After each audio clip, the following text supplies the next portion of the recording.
Najbolj me je navdušila moja mama, ker sem bil na vseh potovanjih z njo, pa ona je velikokrat fotografirala. In pol sem jaz probal kdaj zraven in mi je bilo všeč.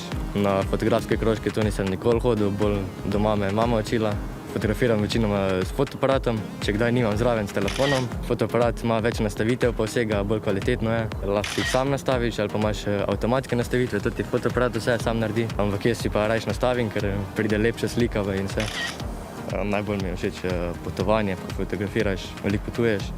Dober motiv prepoznaš potem, kakšna svetloba mora biti, kak je oddaljen motiv, če ima kakšne detajle.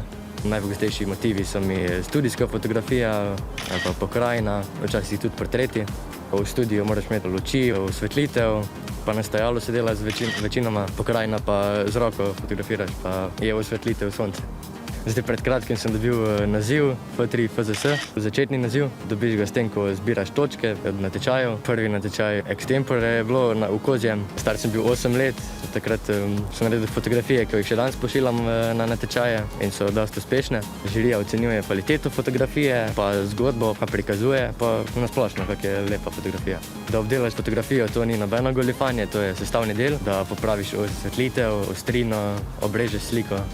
Zdaj sem se vpisal na medijsko šolo, ko lahko tudi fotografijo imaš zraven. Najbolj bi mi bilo, da bi v studijski fotografiji ostal ali pa tudi na kakšno potovanje. Fotografija mi bo verjetno kot hobi ostala ali pa kot stranska služba za rezervo. To bom pa še videl, kaj bo naprej.